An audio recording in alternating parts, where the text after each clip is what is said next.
The subtle pain of comparison stains my first recollections. Why can't you be more outgoing like your sister? As Katie enthralled guests with her dramatic tales, Mom would shake her head and tell me to get out of my corner and read. The pattern was established when we were both 8 years old. She was 6. Emily, honey, why don't you join the conversation? Even when Dad would offer words of encouragement, his tone conveyed disappointment instead of support. Katie, meantime, would be sitting on his knee and making everyone laugh with her animated expressions and crazy remarks. Into every facet of our lives, the partiality manifested itself. At the age of 7, Katie began ballet lessons with the most extravagant footwear and a brand new pink tutu. My mom groaned about the cost of band class when I begged to join a year later, but she managed to track down a used flute on eBay to satisfy my need. At the age of 12, I recall a certain Christmas. A new laptop would be great for all my studying. Katie, who was only 10 years old, got an iPhone, while I got some books and clothing. She needs it to stay in touch with all her friends, Mom explained, and I reluctantly swallowed my arguments regarding a laptop's necessity for my advanced placement coursework. Only my grandma, who was my dad's mother, appeared to accept me just as I was. When my parents would take Katie on family trips while I stayed behind, Grandma Martha would always be happy to have me over to her little but welcoming house. I remember watching them load up the car for yet another Disney World excursion and thinking, they're leaving me behind again. I fought back tears as I voiced my complaint. Their loss, my darling, Grandma said as she drew me still closer. Our journey together will be unique. By sharing tales from her youth and teaching me how to make her world-famous apple pie, she made those lonely summers memorable. I overheard my parents chatting in the kitchen one night when I was 15 years old. After spending hours studying for my SATs, I paused to fetch a glass of water. We need to start thinking about college funds, Dad was warning. Well, we can only afford to send one of them, Mom answered matter-of-factly. In drama club, Katie is demonstrating a lot of potential. A career in the performing arts would be perfect for her. What about Emily? The conviction in Dad's voice was absent when he inquired. Emily delves deep into her studies. Something will come to light for her. Scholarships might be an option for her. As their words hit me, I stood there. Glass dropped from my grasp. I reached a turning point that night. I would have to take matters into my own hands if they refused to prioritize my future. After that, I participated in science fairs, debating groups, and math contests whenever possible. I took part in every one of them. I stayed up late working on presentations and my college applications while Katie went on dates with guys from her middle school class. Mom would always reply, Emily, you're just jealous that your sister has a social life. Anytime I tried to bring up the fact that Katie's actions looked too preoccupied with boys for a 14-year-old, every time I felt like giving up, I would lock myself in my room and hold on to my academic accomplishments, telling myself that it would all be worth it in the end. If I could create a world where I never had to compete for anyone's affection, I would. I just had to survive high school first. All those late nights of studying and participating in every possible academic competition finally paid off. I graduated as valedictorian of my high school with a full scholarship to the State University School of Business Management. The day I got my acceptance letter, I ran to show my parents, but they were busy helping Katie prepare for her latest date. Moving to the dorms was like taking my first real breath of fresh air. My roommate, Sarah, became the sister I'd always wanted, someone who actually celebrated my achievements and supported my goals. The distance from my family felt liberating rather than lonely. The rare phone calls home always followed the same pattern. Katie's dating the captain of the football team now. Mom would gush, not even asking about my classes. She's so popular, everyone just loves her. Are you dating anyone, Emily? I'd mumble something about focusing on my studies and end the call as quickly as possible. The truth was, I was thriving. My professors praised my work ethic, and I was making real friends who valued me for who I was. Then, in my third year, the bomb dropped. During one of our infrequent family calls, Mom casually mentioned, "Oh, by the way, Katie got accepted to Prestige University. We're so proud. We found her the cutest apartment near campus. You should see the view. Your father and I are handling all the expenses, of course. We want her to focus on her studies without worrying about money." I sat there in my cramped dorm room, phone pressed to my ear, fighting back tears of anger and hurt. The same parents who couldn't afford to help me with college were now fully funding Katie's education at one of the most expensive universities in the country. But I channeled that anger into determination. I graduated with honors and landed a job at Mitchell and Associates, one of the top consulting firms in the city. 2 years of working my ass off earned me a promotion to senior consultant. The night of the announcement, my colleagues insisted on taking me out to celebrate at the Blue Room, a trendy bar downtown. That's where I met James. He was charming, successful, and actually interested in hearing about my career. We exchanged numbers, and soon we were dating. For 2 years, everything felt perfect. James made me feel valued and loved, something I never really experienced with my family. Then came the wedding invitation from Katie. She was marrying Richard Thompson, some hotshot real estate developer she'd met in college. I almost didn't go, but James convinced me it would look worse if I didn't attend. The wedding was exactly what you'd expect, over the top and excessive. Katie practically floated around in her designer gown, making sure everyone knew she was becoming Mrs. Thompson before her big sister had even gotten engaged. I always knew I'd be first down the aisle. Katie smirked when we had our obligatory sister moment at the reception. "I mean, you were always so focused on your career and everything. But don't worry, Em. Maybe someday you'll find someone too." I plastered on my best fake smile and sipped my champagne, reminding myself that her approval didn't matter anymore. I had a good job, a loving boyfriend, and a life I'd built entirely on my own terms. A year after Katie's wedding, James and I were living together in a cozy apartment downtown.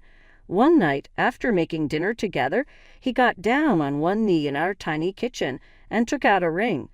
My heart soared. I said yes and practically jumped into his arms. The ring wasn't as flashy as Katie's massive diamond, but it was perfect for me, elegant and understated. When I called my parents to share the news, Mom's response was predictably lukewarm. "Oh, that's nice, dear. We should meet him properly. Bring him over this weekend." The meeting was exactly as uncomfortable as I'd expected. Katie showed up uninvited, of course, wearing a designer outfit that probably cost more than our monthly rent. "So, you finally found someone willing to marry you," she said with that familiar, condescending smile. "I was starting to worry you'd end up alone with your spreadsheets and PowerPoint presentations." James squeezed my hand under the table, helping me keep my cool. To my surprise, Mom and Dad seemed to warm up to him during dinner.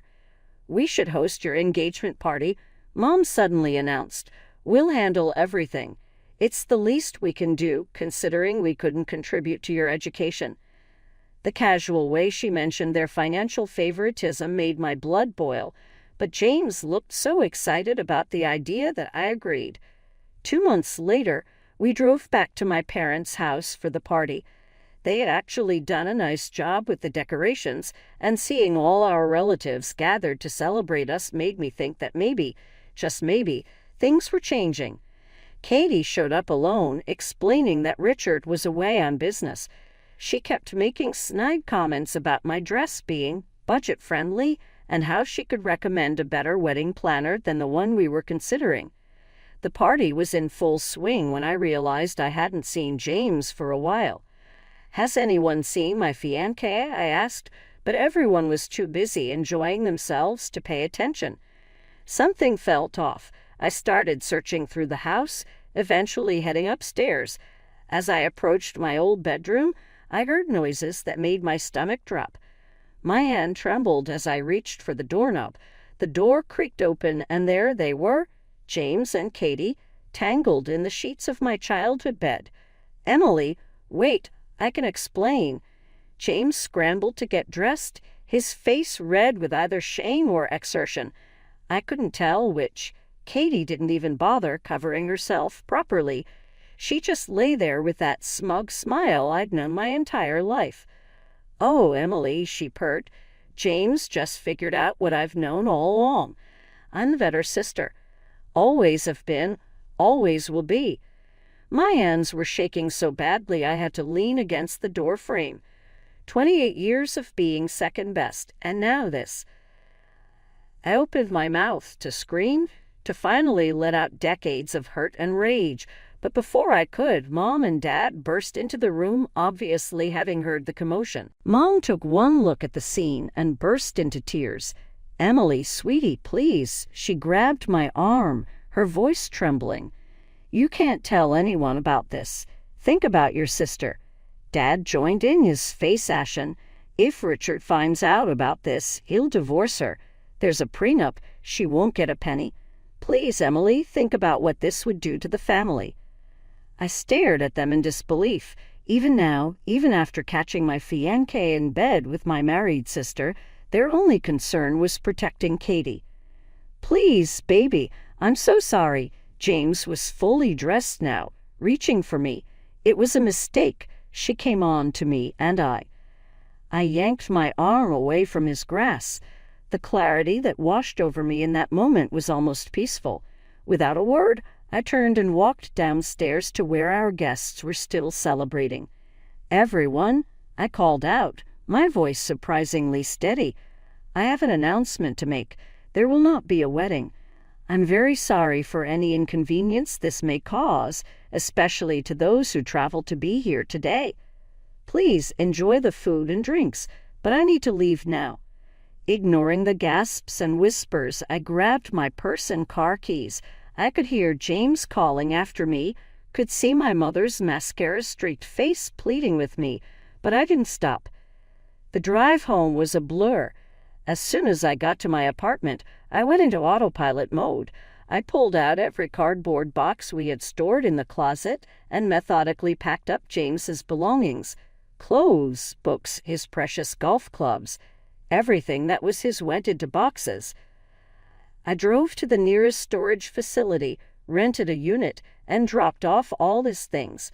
Then I sent him one final text with the unit number and access code before blocking his number, his email, and all his social media accounts. My phone kept buzzing with messages from my parents, warnings about family loyalty, pleas to keep quiet about what happened, guilt trips about how this would destroy Katie's marriage. I blocked their numbers too. As I sat alone in my half-empty apartment that night, I realized something. This wasn't just about James's betrayal. This was the culmination of a lifetime of my family choosing Katie over me. They'd chosen her happiness over mine one too many times, and I was finally done. I poured myself a glass of wine and deleted Katie's contact information next. Then my parents. For the first time in my life, I felt truly free. Life has a funny way of surprising you when you least expect it. 3 years after the engagement disaster, I was grabbing coffee at a local market when I literally bumped into Michael. My coffee splashed all over his white shirt, and instead of getting angry, he laughed and asked if I'd let him buy me another one. I hesitated. After James, I'd sworn off dating, throwing myself into my work instead. But there was something different about Michael. Maybe it was his genuine smile or the way he didn't try too hard to impress me. "I promise I'm not a serial killer," he joked, noticing my reluctance. "Just a clumsy architect who'd like to replace your coffee and maybe get your number." "Just coffee," I said firmly, but somehow that coffee turned into dinner, and dinner turned into more dates. Michael never pushed. He understood my trust issues. When I finally told him about James and Katie, he let our relationship develop at my pace. No grand gestures, no rushing, just care and respect. 2 years later, he proposed during a quiet evening at home. No fancy restaurant, no audience, just us, some takeout Chinese, and a simple but beautiful ring. I said yes without hesitation. When his parents, Tan and Linda, insisted on throwing us a big wedding, my first instinct was to refuse, but they were so genuinely excited about welcoming me to their family. Linda even took me shopping for a wedding dress, insisting on paying for it herself. I had a Grandma Martha first. She'd been my rock through everything.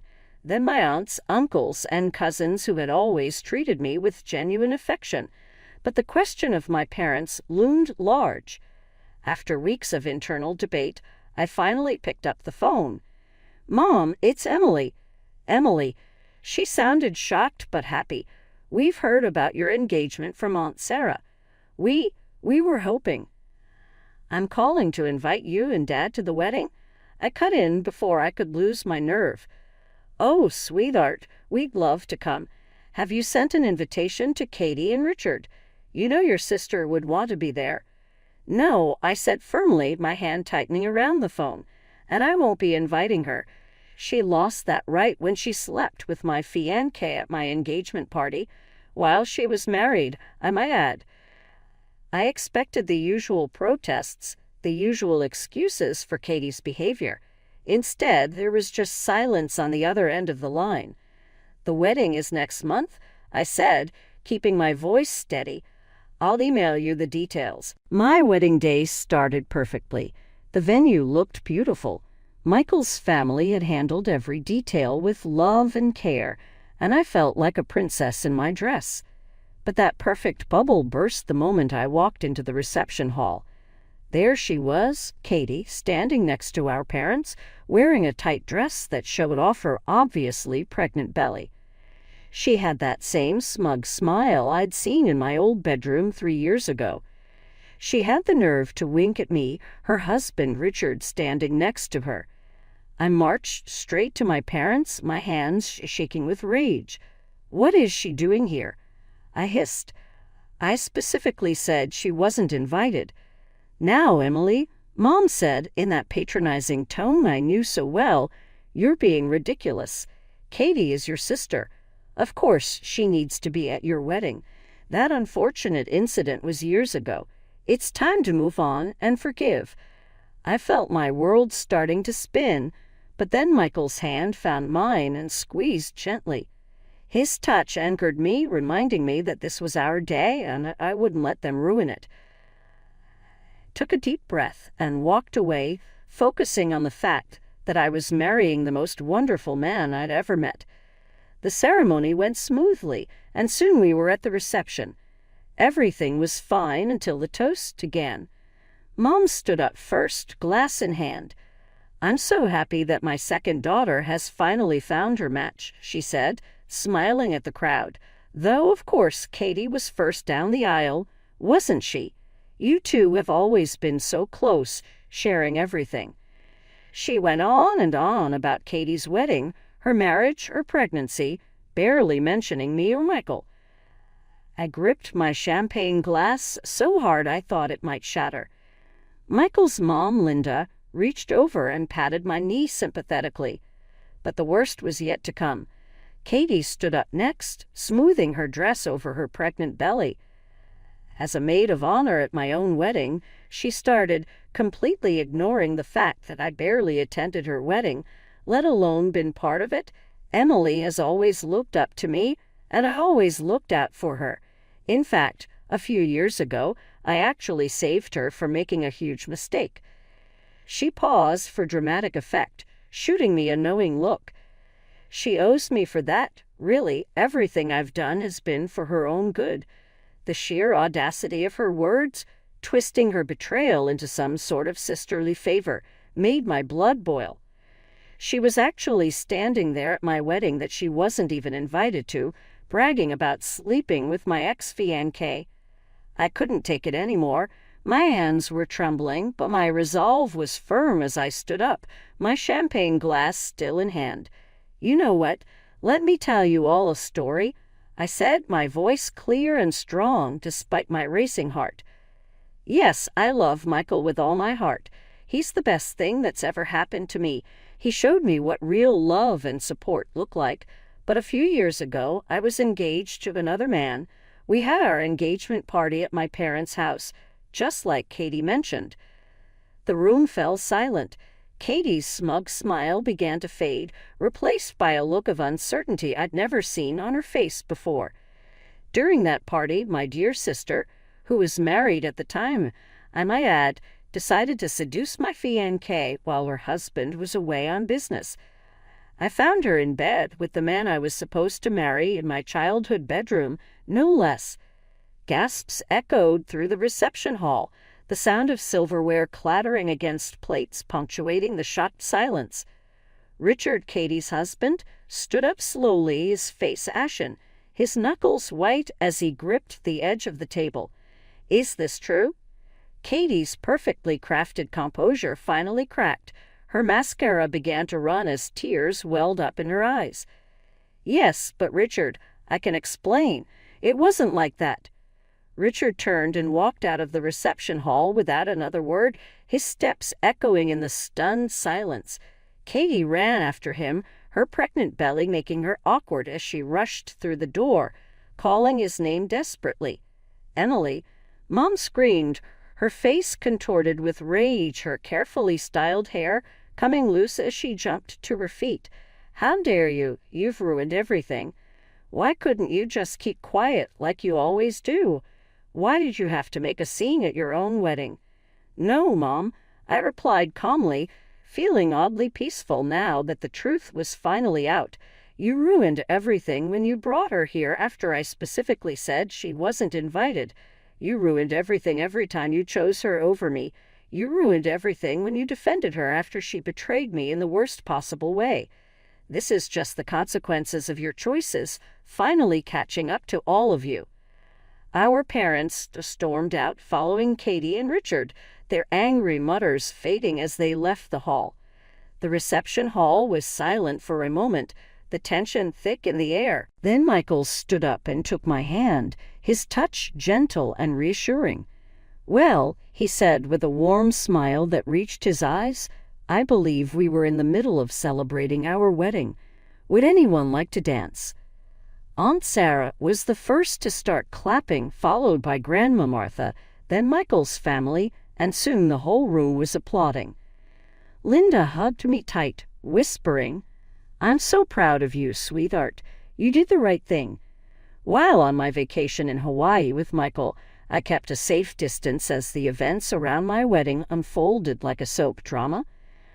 I found out about everything that transpired after Katie escorted Richard from our celebration through word of mouth from relatives, particularly Aunt Sarah and Grandma Martha. Richard promptly requested a divorce the next week.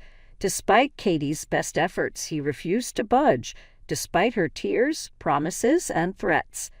2 months after she gave birth, Richard insisted on a DNA test. The revelation that Katie had likely suspected all along that the kid wasn't his didn't shock me.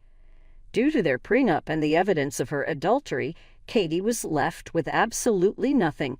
No alimony, no home, no expensive vehicle, not even her wardrobe and assortment of designer purses.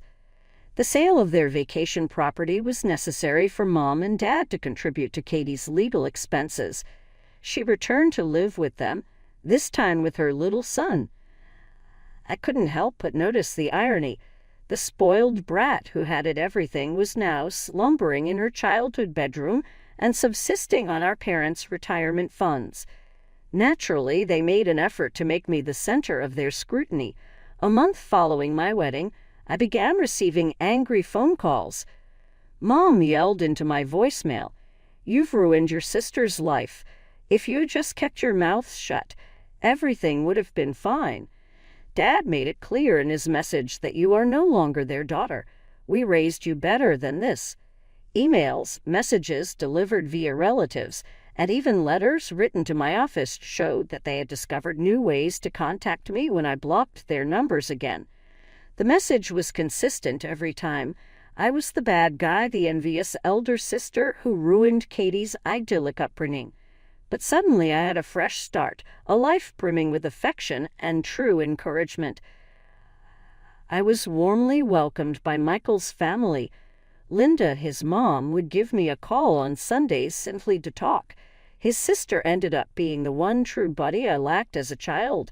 Even Tom, his stern father, found a way to show his love for his son by reserving the largest slice of his world-famous barbecue brisket for me whenever we had a family reunion.